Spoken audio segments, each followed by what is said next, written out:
ကန်နဲ့ Israel တို့စခဲ့တဲ့ဒီတိုက်ပွဲကြောင့်မလို့ Iran စစ်ပွဲကြောင့်မလို့ခုချိန်ထိဒီစစ်ပွဲဟာနိုင်ငံပေါင်း9ခုကို9နိုင်ငံကိုပြန့်နှံ့သွားပြီဆိုတော့ကျွန်တော်တို့တွေ့ရပါတယ်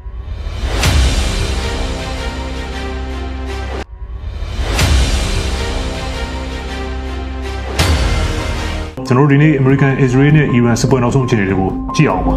နောက်ဆုံးအချက်လက်တွေကိုမပြောခင်မှာကျွန်တော်တို့ Iran နိုင်ငံနဲ့ပတ်သက်လို့အရေးကြီးတဲ့အလှည့်ပြောင်းတစ်ခုကိုကျွန်တော်ဒီမှာထည့်ပြောဖို့လိုပါတယ်အဲ့ဒါကတော့ဒီ Imam Ali Khamenei တည်ဆုံသွားပြီးနောက်ပိုင်းမှာသူ့နေရာကိုဘယ်သူဆက်ခံမလဲဆိုတော့ကျွန်တော်ပြီးခဲ့တဲ့ဗီဒီယိုမှာတော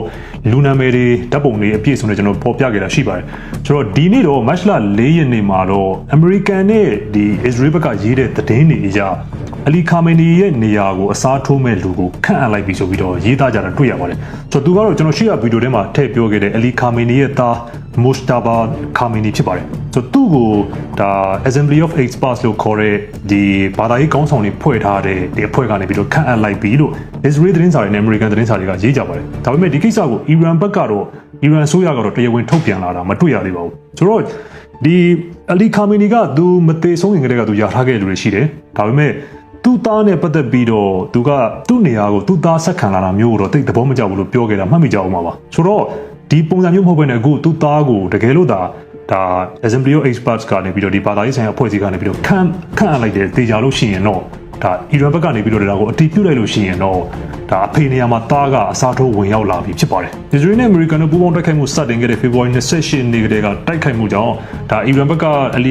Imam Ali Khamenei ပါဝင်တခြားဒီ IRGC ထိပ်ပိုင်းခေါင်းဆောင်တွေစစ်ရေးကောင်စီဘက်ကခေါင်းဆောင်တွေတည်ဆုံခဲ့တော့မှတ်မိကြမှာပါဆိုတော့ဒီကြားထဲမှာဒါ February March 1 နှစ်3ဒီကြားထဲမှာတော့ဒ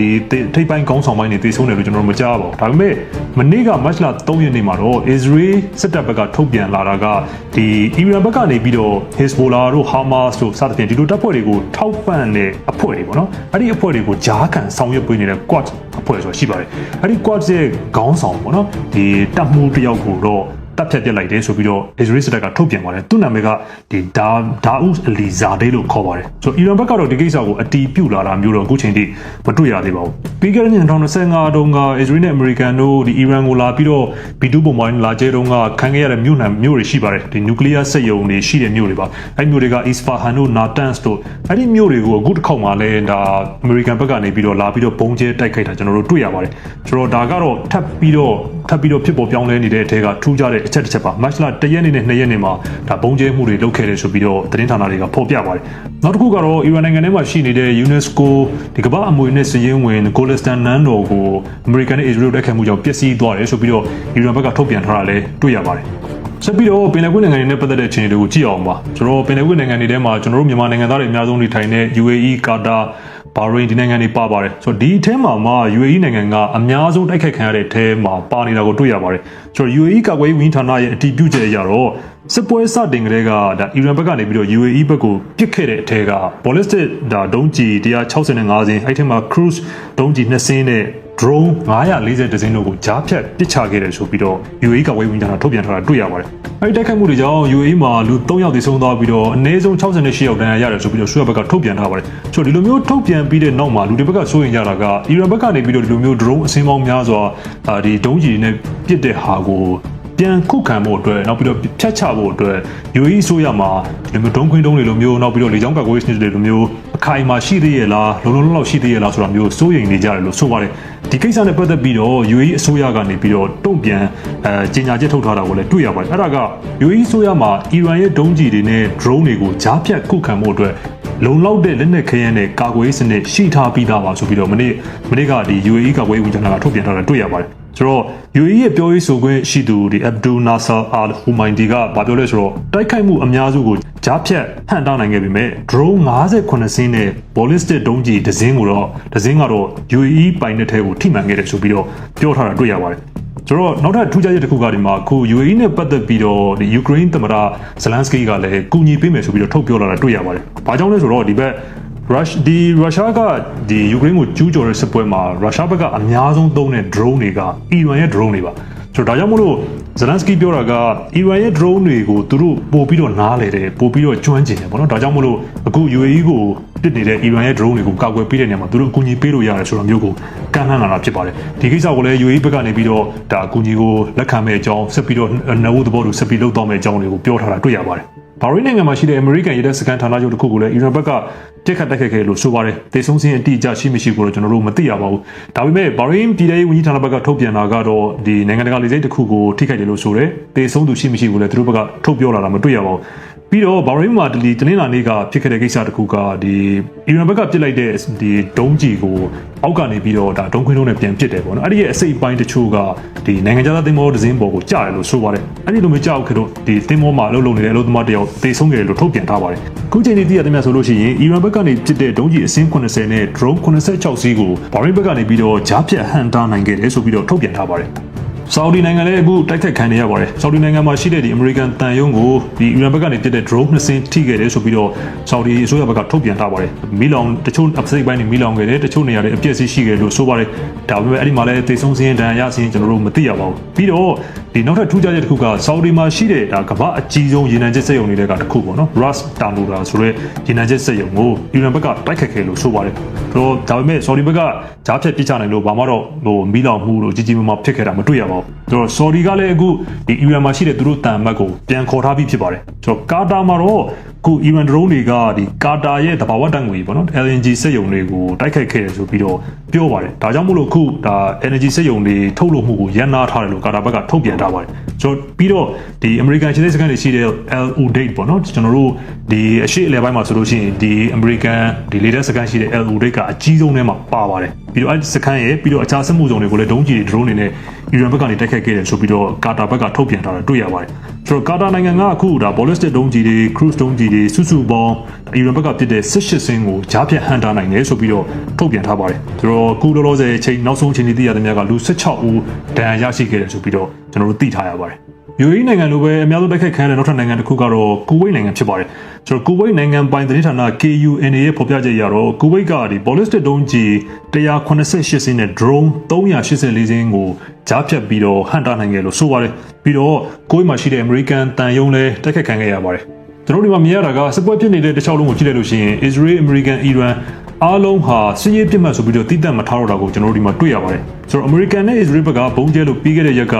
ဒါ Iran မူလာတိုင်းကျောင်းမှာကလေးအများစုပါတဲ့လူ180ကျော်သေးခဲ့တော့မှတ်မိကြအောင်ပါဆိုတော့သူတို့ကဒီ match လာ3ရက်နေ့ညပိုင်းမှာတော့ဒီကလေးတွေအများစုပါတဲ့တကြိုနေတဲ့မြင်ကွင်းကိုသူတို့ဘက်ကထုတ်ပြန်လာတာတွေ့ရပါတယ်ဓာတ်ပုံတွေရောဗီဒီယိုတွေရောအဲ့ဒီမှာဒီနေမြုပ်ဖို့ကျင်းတူးထားတဲ့ကျင်းပေါင်းအများကြီးကိုကျွန်တော်တို့ဒီအဲ့ဒီမှာမြင်ရပါတယ်ပြီးတော့ဘာရိမှာဆိုရင်လည်းဒါအထက်မြင့်လူနေအဆောက်အုံတစ်ခုတိုက်ခိုက်ခံရတာကိုတွေ့ကြမှာပါပြီးတော့ဒါဆော်ဒီမှာရေနံချက်စက်ရုံပြီးတော့ကာတာမှာတဘာဝတန်ငွေစက်ရုံဒါကူဝိတ်မှာဆိုလို့ရှိရင်အမေရိကန်တန်ယုံဒါမျိုးတွေကဒါစစ်ရေးပြစ်မှတ်မဟုတ်တော့တဲ့နေရာတွေကိုအဓိကပြစ်မှတ်ထားလာတာကိုတွေ့နေရတာဖြစ်ပါတယ်ခုစစ်ပွဲကအီရတ်နိုင်ငံကိုလည်းဖြန့်လာပြီဖြစ်ပါတယ်ဆိုတော့ဒါအီရတ်နိုင်ငံတောင်ပိုင်းမှာအခြေစိုက်တဲ့ Jaf al-Nasser ဆိုတဲ့အဖွဲ့ပေါ့နော်ဒါလူထုကာကွယ်ရေးတပ်ဖွဲ့ကဒီအဖွဲ့ကတကယ်အီရန်ကြောထောက်နောက်ခံပြုထားတဲ့အဖွဲ့ဖြစ်ပါတယ်အဲ့ဒီစခန်းကိုတိုက်ခိုက်ခဲ့တာတွေ့ရပါတယ်ဒါအမေရိကန်နဲ့အစ္စရေးကပေါင်းပြီးတိုက်ခိုက်ခဲ့တာပါအဲ့ဒီတိုက်ခိုက်မှုမှာတိုက်ခိုက်ရေးသမားဒီဟိုဘက်ကဒီလူထုကာကွယ်ရေးတပ်ဖွဲ့ဘက်ကနေပြီးတော့2ဦးသေဆုံးခဲ့တယ်9ဦးဒဏ်ရာရတယ်ဆိုပြီးတော့အီရတ်နိုင်ငံပိုင်မီဒီယာကထုတ်ပြန်ထားပါတယ်ပြီးတော့ဒါအီရတ်နိုင်ငံအာဘေးမြို့မှာရှိတဲ့အမေရိကန်ကောင်စစ်ဝင်ရုံးနဲ့နိုင်ငံတကာလေဆိပ်နားမှာလည်းပောက်ကွဲမှုတွေဖြစ်တယ်ဆိုပြီးတော့ဒီအမေရိကန်ဘက်ကထုတ်ပြန်ထားတာတွေ့ရပါတယ်ပြီးတော့ဒီဘက်မှာဆိုရင်ဒါ Cyprus ကျွန်းမှာခြေစိုက်ထားတဲ့ Britain ရဲ့ဒါ Acrodoli နဲ့ Dikilia စစ်ခြေစိုက်စခန်းတွေကိုအီရန်ဘက်ကတိုက်ခိုက်ခဲ့တာလည်းထုတ်ပြန်လာတာတွေ့ရပါတယ်။အဲ့မှာအပြစ်အစီးဆုံးရှုံးမှုလူသေဆုံးမှုရှိမရှိကိုကျွန်တော်တို့မတွေ့ရပါဘူး။ခုဒီကိစ္စထဲမှာထူးခြားတဲ့နိုင်ငံကတော့ Oman ပါ။သူကအမေရိကန်နဲ့ Israel ဘက်ကနေလည်းမပါဘူးအီရန်ဘက်ကနေပြီးတော့မပါဘဲနဲ့နှစ်ဖက်စလုံးကိုရှုံချထားတာတွေ့ရပါတယ်။ပြီးတော့ခုဒီနှစ်ဖက်စလုံးဖြစ်နေတဲ့ကိစ္စကိုတွေးဆုံဆွေးနွေးလမ်းကြောင်းပေါ်ကိုပြန်သွားဖို့ဆိုပြီးတော့ပြောနေပြီးတော့ဒီကုလသမဂ္ဂလုံခြုံရေးကောင်စီရဲ့အကူအညီနဲ့စပွဲပေါ်မှာပြန်ရောက်အောင်စ조사နေတာကိုလည်းတွေ့ရပါတယ်ခုဖြစ်နေတဲ့စစ်ပွဲတွေဟာကမ္ဘာစီးပွားရေးကိုရိုက်ခတ်နေပြီးတော့ကျွန်တော်တို့စပြီးတော့ခံစားနေရပြီဖြစ်ပါတယ်ဆိုတော့ပထမဆုံးအရေးကြီးဆုံးကတော့ဒါ almost ရေလက်ကြပေါ့နော်အဲ့ဒီမှာစပြီးတော့အကျက်အတဲဖြစ်နေပါပြီဆိုတော့ February 28ရက်နေ့ကစခဲ့တဲ့ဒီတိုက်ပွဲတွေကြောင့်မလို့ခုဂျင်နာတင်သင်းမောအသွားလာကကမ္ဘာတဝန်းလုံးနဲ့ရှင်လို့ရှိရင်ဒါ80%လောက်ထိထိုးကျသွားတယ်လို့ဆိုပါတယ်မတ်လ2ရက်နေ့ကဒါ IRGC ပေါ့နော်အီရန်ဘက်ကနေပြီးတော့ဒီအစိမ့်မြရာရှိသူကပြောတဲ့ပုံစံအရဆိုရင်တော့သူကဒီ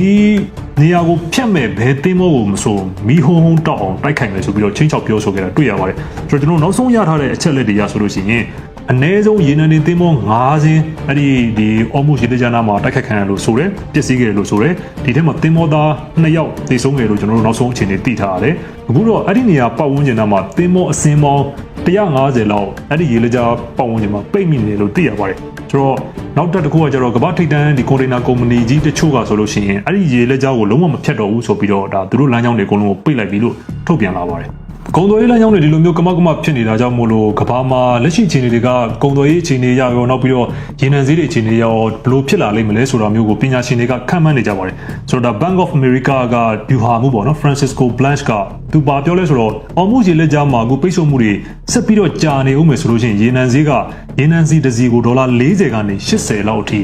ထပ်တိုးလာနိုင်ဆိုပြီးတော့သတိပေးထားပါတယ်ပြီးတော့သူဆက်ပြောတာကအီရန်ဘက်ကသာဒီလိုမျိုးဆက်ပြီးတော့တင်းပေါ်မှာဆက်လုပ်နေမယ်ဆိုလို့ရှိရင်ရေနံဈေးဟာတစ်စီကိုရေနံစီတစ်စီကိုဒေါ်လာ100ကျော်လောက်ထိထိုးတက်သွားနိုင်တယ်ဆိုပြီးတော့သူကသတိပေးထားပါတယ်ဆိုတော့ဒါကမ္ဘာအကြီးဆုံးဘဏ်တွေကဘဏ်တစ်ဘဏ်ဖြစ်တဲ့ JP Morgan ဘဏ်ကအကြံပေးတွေကဘယ်လိုပြောသလဲဆိုတော့အစိုးဆုံးအခြေအနေမှာရေနံဈေးကတစ်စီကိုဒေါ်လာ120လောက်ထိဖြစ်သွားနိုင်တယ်လို့လည်းတရားဝင်ထုတ်ပြောထားတာတွေ့ရပါတယ်ဒီမှာနောက်ထပ်ပုံပြီးစိုးရိမ်စရာကောင်းတဲ့တစ်ချက်ကဒီ Deutsche Bank ကသုတေသနပညာရှင် Michael Hoch ရဲ့အဆိုအရဆိုရင်အီရန်ကရေလက်ကြားကိုလုံးဝပိတ်ပစ်ဖို့အတွက်ရေမိုင်းတွေနဲ့သင်းမောဖြစ်ဒုံးကြီးတွေကိုသာအသုံးချလာမယ်ဆိုရင်ဒီရေနံဈေးဟာဒေါ်လာ200လောက်အထိမြင့်တက်သွားနိုင်တယ်ဆိုပြီးတော့သတိပေးလာပါတယ်ရေနံဈေးတွေမကပါဘူးအမေဇုံကလည်းခုသူတို့ဘက်ကနေပြီးတော့ဒီအရှိလဘက်မှာရှိနေတဲ့ဖောက်သည်တွေရဲ့ဒီပစ္စည်းပို့တာတွေနောက်ပြီးတော့ပစ္စည်းလက်ခံရယူတာတွေမှာကြန့်ကြာတာတွေရှိနေတယ်ဆိုပြီးသတိပေးလာတာတွေ့ရပါတယ်ဘာလို့လဲဆိုတော့အခုဒါ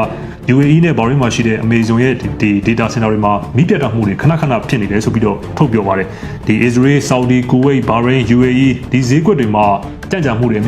များဆုံးဖြစ်နေတယ်ဆိုပြီးတော့အမေဇုံဘက်ကထုတ်ပြန်ထားတာတွေ့ရပါတယ်အမေရိကန်နိုင်ငံခြားရေးဝန်ကြီးဌာနကသူတို့နောက်ဆုံးထုတ်ပြန်ထားတဲ့ထုတ်ပြန်ချက်ကတော့ခုအချင်းချင်းတွေအင်မတန်တင်းမာနေတာကြောင့်မို့လို့ Egypt, Iran, Iraq, Israel, Jordan, Kuwait, Lebanon, Oman, Qatar, Saudi, UAE, Yemen ဒီနိုင်ငံတွေအပါအဝင်နိုင်ငံပေါင်း10နိုင်ငံကျော်လောက်မှာရောက်နေတဲ့အမေရိကန်နိုင်ငံသားတွေကိုခုချက်ချင်းအဲ့ဒီနိုင်ငံတွေအများဆုံးထွက်ခွာဖို့ဆိုပြီးတော့သတိပေးထားပါတယ်လက်ရှိပြည်ပခါတွေကဘယ်လောက်ထိကြာနိုင်တယ်လဲဆိုတော့ပတ်သက်ပြီးတော့ခန့်မှန်းချက်အမျိုးမျိုးတော့ရှိပါတယ်ဒေါ်နယ်ထရမ့်ကတော့ဒီစစ်ပွဲဟာ၄ဘက်ကနေပြီးတော့9ဘက်လောက်ထိကြာနိုင်တယ်ဆိုပြီးတော့ပြီးခဲ့တဲ့သတင်းလာလေးကထုတ်ပြောထားတာတွေ့ရပါတယ်ဆိုတော့ဒေါ်နယ်ထရမ့်ကလည်းသူ့ပြဿနာနဲ့သူပါဘာလို့လဲဆိုတော့ဒီတိုက်ခိုက်မှုကိုလွှတ်တော်ရဲ့ခွင့်ပြုချက်မရဘဲဒေါ်နယ်ထရမ့်ကစခဲ့တာပါအမေရိကန်ရဲ့ဖွဲ့စည်းပုံအခြေခံဥပဒေအရဆိုရင်တော့လွှတ်တော်မှာပဲစစ်ကြေညာပိုင်ခွင့်အာဏာရှိပါတယ်တိုက်ခိုက်မှုမစခင်လေးတွေမှာလွှတ်တော်အမတ်၈ဦးကိုအင်ဖြူတော်ကသတိပေးခဲ့တာဖြစ်ပါတယ်ဆိုတော့ဒါကဒေါ်နယ်ထရမ့်ကအခုအီရန်ကိုတိုက်မယ်ဆိုတဲ့ကိစ္စကိုဆုံးဖြတ်ချက်ချပြီးကမှနောက်တစ်ခုကအကုန်လုံးပြင်ဆင်ပြီးတော့မှသူကလွှတ်တော်ကိုအသိပေးတာဖြစ်ပါတယ်ဆိုတော့အခုဒါအောက်လွှတ်တော်နဲ့အထက်လွှတ်တော်နှစ်ရပ်စလုံးကစစ်ပွဲဆိုင်ရာအာဏာသုံးစွဲမှုဆုံးဖြတ်ချက်ဆိုတဲ့ကိစ္စကိုမဲခွဲဖို့ပြင်နေကြပါတယ်ဒါပေမဲ့လည်းဒါလွှတ်တော်နှစ်ရပ်စလုံးက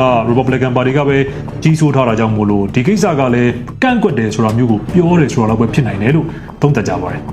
်အမေရိကန်နဲ့အစ္စရေးတို့ပူးပေါင်းတိုက်ခိုက်တာကနေစတင်ခဲ့တဲ့ခုအီရန်စစ်ပွဲကို NATO ဖွဲ့ဝင်နိုင်ငံအများစုကတော့ထောက်ခံကြတာတွေ့ရပါတယ်။ဒါပေမဲ့ NATO ဖွဲ့ဝင်လည်းဖြစ်တဲ့ဥရောပသမဂ္ဂဖွဲ့ဝင်နိုင်ငံတစ်နိုင်ငံလည်းဖြစ်ပြီးတော့ဒီစစ်ပွဲကိုရှုတ်ချတဲ့နိုင်ငံအထူးသဖြင့်တော့အမေရိကန်နဲ့အစ္စရေးရဲ့အီရန်ကိုတိုက်ခိုက်မှုကိုရှုတ်ချတဲ့နိုင်ငံကစပိန်နိုင်ငံဖြစ်ပါတယ်။ဆိုတော့စပိန်ကအခုဒီစပိန်နိုင်ငံမှာရှိတဲ့အမေရိကန်လက်စခန်းကိုသူကအီရန်ကိုတိုက်မဲ့အမေရိကန်လေယာဉ်တွေရန်နာခွင့်ပေးပါ။တို့ပြင်တော့သူ့နိုင်ငံထဲမှာရှိတဲ့အမေရိကန်လက်စခန်းကိုတုံးပြီးတော့အီရန်ကိုတွားတိုက်မယ်ဆိုတော့ခွင့်မပြုတာပါ။ဆိုတော့ဒီကိစ္စကို Trump ကလည်းတော်တော်ဒေါသထွက်တာတွေ့ရပါတယ်။ဆိုတော့မတ်လ3ရက်နေ့ဒီမနေ့ကဂျာမန်အဓိပတိနဲ့တွေ့တဲ့အချိန်မှာ Trump ကဒီစပိန်နိုင်ငံက Pedro Sanchez ပေါ့နော်ဝန်ကြီးချုပ်နဲ့ပတ်သက်ပြီးတော့သူထည့်ပြောတာတွေ့ရပါတယ်။စပိန်ကိုသူ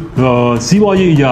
ာဖြတ်တောက်မှုတွေလုပ်မယ်ဆိုပြီးတော့ထည့်ပြောပါတယ်ဆိုတော့ဒါကိုဥရောပသမဂ္ဂဘက်ကလည်းပြန်တုံ့ပြန်ပါတယ်ဥရောပသမဂ္ဂကပြောလဲဆိုတော့တကယ်လို့စပိန်ကသာအမေရိကန်ကစီးပွားရေးဖြတ်တောက်မှုတွေလုပ်လို့ရှိရင်တနည်းအားဖြင့်ဒါဟာဥရောပသမဂ္ဂအဖွဲ့ဝင်နိုင်ငံကိုလုပ်ရင်ဒါကသမဂ္ဂတစ်ခုလုံးကိုလုပ်တာလို့ယူဆမယ်ဆိုပြီးတော့ပြောထားပါတယ်ခုချိန်ထိတော့အမေရိကန်ရဲ့မဟာမိတ်တွေဖြစ်တဲ့ UK ရောပြင်သစ်ရောကဒီစစ်ပွဲမှာဝင်ပါမဲ့ပုံစံအနေထားတော့မတွေ့ရသေးပါဘူးအီရန်ဘက်ကဒီကိစ္စကိုပါစကားဆလာလဲဆိုတော့ဒီနိုင်ငံခြားရေးဝန်ကြီးပေါ့နော် Abbas Araghchi ကတော့ဗာပြောလဲဆိုတော့ဥရောပနိုင်ငံတွေအနေနဲ့ကာကွယ်ရေးတက်တက်ပဲလုပ်တာမျိုးဖြစ်ဖြစ်ဘလို့ပဲဒါစစ်ရေးအရာပါဝင်ပတ်သက်မှုလုပ်တာပဲဖြစ်ဖြစ်ဒါကိုသူတို့အီရန်အနေနဲ့စစ်ကြင်ညာလို့သတ်မှတ်မယ်ဆိုပြီးတော့ဥရောပနိုင်ငံတွေကိုပြန်သတိပေးထားလဲတွေ့ရပါတယ်အီရန်နဲ့ပတ်သက်လို့ရှိရင်ဆယ်စုနှစ်ပေါင်းများစွာနံပါတ်1ရန်သူတို့ပြောတဲ့ဆော်ဒီကတော့ခုကိစ္စမှာဝင်ပါရနို့ဝင်မပါရနို့ဖြစ်နေတဲ့ပုံစံမျိုးတို့ဒီမှာကျွန်တော်တို့မြင်ရပါတယ်ဆိုတော့သူကတော့သူ့ရဲ့ထုတ်ပြန်ချက်တွေထဲမှာအီရန်ရဲ့တိုက်ခိုက်မှုတွေဟာစီးကြော်သွားပြီဆိုပြီးတော့ခဏခဏထည့်ပြောတာတွေ့ရပါတယ်ပြီးတော့ဆော်ဒီနေတဲ့ဒီကိစ္စကိုပြန်လဲတုံ့ပြန်ခွင့်ရှိတယ်ဆိုပြီးတော့ပြောတာတွေ့ရတယ်ဆိုတော့ဒါပေမဲ့သူတို့ဒီကိစ္စကိုဝင်ပါမယ်လို့တော့အခုချိန်ထိပြောတာမတွေ့ရသေးပါဘူးဒေါ်နယ်ထရမ့်က CNN နဲ့ပြောတော့ပြောလဲဆိုတော့ခုစစ်ပွဲကိုအီရန်ကပင်လယ်ကွေ့နိုင်ငံတွေကိုတိုက်ခိုက်တာကအင်မတန်အားအသင့်ကြကိစ္စပဲလို့ပြောပါတယ်ပြီးတော့ဒီနိုင်ငံတွေဟာစစ်ပွဲထဲမှာငကိုကပါဝင်မှာမဟုတ်ဘူးလို့ထင်ထားခဲ့ပေမဲ့အခုသူတို့ကိုယ်တိုင်ကပါဝင်ပတ်သက်ဖို့တောင်းဆိုလာကြတယ်ဆိုပြီးတော့ Trump ကပြောထားပါတယ် ရှိလေပိုင်းနဲ့ပတ်သက်ပြီးတော့လေ့လာစောင့်ကြည့်တဲ့သူတွေသူတွေတနာသမားတွေပြောကြတာကတော့ခုအာရပ်နိုင်ငံတွေဟာအာရပ်ပင်လယ်ကွေ့နိုင်ငံတွေကအခြေအနေနှစ်ခုကိုစဉ်းစားနေကြလို့ဆိုပါတယ်ပထမတစ်ချက်ကတော့ Israel ရဲ့လုတ်ကင်ပုံမှာကျွန်တော်တကယ်လို့ဒါ Israel ဟာအခုတိုက်ပွဲမှာ American နဲ့ပေါင်းပြီးတော့လုပ်တဲ့ကိစ္စမှာအနိုင်ကျင့်ပို့ကြတာဟာအောင်မြင်သွားတယ်ဒါမှမဟုတ်လုပ်ချင်ရလုပ်ခွင့်ရသွားတယ်ဆိုလို့ရှိရင်တခြားအာရပ်နိုင်ငံတွေပေါ်မှာလည်းသူအနိုင်ကျင့်ပို့ကြတာလည်းဖြစ်လာနိုင်တယ်ဆိုတဲ့စိုးရိမ်တဲ့အချက်ဖြစ်ပါတယ်ဒါတစ်ချက်ဖြစ်ပြီးတော့နောက်ထပ်တစ်ချက်ကတော့တကယ်လို့အီရန်နိုင်ငံသားပြိုကွဲသွားလို့ရှိရင်ဒါအကြီးဆုံးနိုင်ငံတွေတဲကဘေးပတ်ဝန်းကျင်မှာအကြီးဆုံးနိုင်ငံတွေတဲကနိုင်ငံတစ်ခုပြိုကွဲသွားတာဖြစ်ပြီးတော့ဒီကနေဖြစ်လာမဲ့ဗျံပတာအခြေအနေကြီးကိုဘယ်လိုဆက်ထိန်းရမလဲဆိုတော့သူတို့မသိရဘူးဒီအတွက်စဉ်းစားထားချက်လည်းမရှိဘူးဆိုပြီးတော့ပြောဆိုထားတာမျိုးဖြစ်ပါတယ်ကမ္ဘာတော်မှာဖြစ်နေတဲ့ကာကွယ်ရေးအခြေအနေနဲ့ပတ်သက်ပြီးတော့ကာကွယ်ရေးပိုင်းဆိုင်ရာကျွမ်းကျင်သူ Alexander Bose ဆိုတဲ့ပညာရှင်ကတော့အီရန်ရဲ့တိုက်ခိုက်မှုတွေဟာဒီတစ်ပတ်လုံးဆက်ဖြစ်နေဦးမယ်ဆိုလို့ရှိရင်ပင်လယ်ကွေ့အာရပ်နိုင်ငံတွေဟာအီရန်ကိုပြန်တိုက်ခိုက်ဖို့ပါဝင်လာလိမ့်မယ်လို့ကျွန်တော်မျှော်လင့်တယ်လို့ဆိုပါတယ်ပြီးတော့ UAE ကိုစောင့်ကြည့်ရမှာဖြစ်တယ်လို့ Saudi ကိုလည်းစောင့်ကြည့်ရမှာဖြစ်တယ်သူတို့ဒီကိစ္စမှာပါဝင်လာနိုင်တယ်သူတို့ဟာအီရန်ကိုပြန်ပြီးဟန်တာနိုင်စွမ်းရှိတယ်ဆိုတော့သူတို့ပြဖို့လိုအပ်နေတယ်ဆိုပြီးတော့သူကပြောထားပါတယ်ပြီးတော့ဒီကမ္ဘာလုံးမှာဖြစ်နေတဲ့ပြည်ပခါတွေကိုလေ့လာနေတဲ့ International Crisis Group ဒီနိုင်ငံတကာပြည်ပခါလေ့လာရေးအဖွဲ့ကပြောတာကအောက်မှုရေလက်ကြားကိုပိတ်လိုက်တာဟာကမ္ဘာရေနံရောင်းဝယ်မှုရဲ့9ပုံတစ်ပုံလောက်ကိုညာတွင်ချင်းရပ်တန့်သွားတယ်လို့ဆိုပါတယ်ရေနံဈေးကတက်ယုံနေမကဘဲနဲ့အဲ့ဒီပုံမှာကြောက်စိတ်ကြောင့်အဆမတန်ထိုးတက်သွားတာကိုတွေ့နေရလို့ဆိုရဲဒီတန်ဟာဒီစွမ်းရည်ဈေးကွက်တွေမကဘဲနဲ့ငွေကြေးဈေးကွက်ကိုပါရိုက်ခတ်ပြီးကုန်စည်နှုန်းတွေကြီးလာတာပြီးတော့ငကိုကမခိုင်မာတဲ့စီးပွားရေးတွေသတင်းတစ်ပတ်အတွင်းမှာကတ်ဆိုင်တာမျိုးတွေဖြစ်လာနိုင်တယ်ဆိုပြီးတော့ခံမှန်းချက်ထုတ်ပါတယ်ပြီးတော့ဒီကမ္ဘာရေးနဲ့ပတ်သက်ပြီးတော့လေ့လာစောင့်ကြည့်နေတဲ့နောက်ထပ်ကောင်စီတစ်ခုဖြစ်တဲ့ Atlantic ကောင်စီကပြောလဲဆိုတော့အစိုးရကိုဖြုတ်ချပစ်ဖို့အထူးသဖြင့်တော့အီရန်အစိုးရကိုဖြုတ်ချပစ်ဖို့ကြိုးစားတာကအင်မတန်အန္တရာယ်များလို့သတိပေးပါတယ်ပြီးတော့ဒီဟီရန်မှာဒီအစိုးရနေရာကိုအစားထိုးမဲ့ခိုင်မာတဲ့အဆောက်အုံမရှိဘဲနဲ့အာနာဟင်းလေးမြဖြစ်သွားမယ်ဆိုလို့ရှိရင်ဒီဒေသဟာနှစ်ချီတာမဟုတ်ဘဲနဲ့ဆယ်စုနှစ်ချီပြီးတော့မတည်မငြိမ်ဖြစ်မဲ့ဘေးဒုက္ခတွေနဲ့ရင်ဆိုင်ရနိုင်ခြေရှိနေတယ်လို့သတိပေးလာပါတယ်အမေရိကန်နဲ့အစ္စရေးတို့စတင်တိုက်ခိုက်ခဲ့တဲ့အီရန်စစ်ပွဲဟာဒီနေ့9ရက်မြောက်နေ့ကိုရောက်လာဖြစ်ပေမဲ့အီရန်ဘက်ကရောအစ္စရေးအမေရိကန်ဘက်ကပါခုချိန်ထိစစ်ပွဲကိုရပ်တန့်မဲ့အလားအလာမမြင်ရသေးပါဘူး။ဘယ်သူမှလည်းဒီကြောင်းနဲ့ပတ်သက်ပြီးတော့စစ်ပွဲရပ်တန့်ရေးနဲ့ပတ်သက်ပြီးတော့စကားလေးထည့်ပြောတာမတွေ့ရသေးပါဘူး။အစားဆုံးနောက်ဆင်ပေးကြတာကျေးဇူးတင်ပါတယ်